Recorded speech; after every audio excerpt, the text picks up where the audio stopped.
తెలంగాణపై ఈ నెల 28న నిర్వహించే అఖిలపక్ష సమావేశంలో అన్ని రాజకీయ పార్టీల అధినేతలు సమైక్యవాదం వినిపించేలా విద్యార్థులు కృషి చేయాలని విజయవాడ ఎంపీ లగడపాటి రాజగోపాల్ పిలుపునిచ్చారు.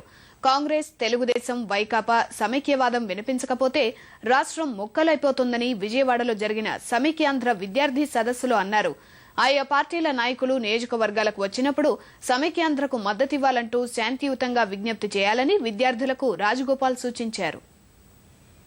ఇవాళ చరవ దశలో ఉన్నాం కాబట్టి ఇవాళ నుంచి రేపు జరగబోయే మీటింగ్ లోపల ఏమాత్రమైనా సరే టీడీపీ అయినా వైఎస్ఆర్ కాంగ్రెస్ అలాగే కాంగ్రెస్ ఈ పార్టీలు కానీ ప్రధానంగా ఈ మూడు పార్టీలు కానీ రాష్ట్రాన్ని విడగొట్టమని చెప్తే ఖచ్చితంగా ఈ తెలుగు గడ్డ నిట్ట నిలువున చీలిపోయే ప్రమాదం ఉంది.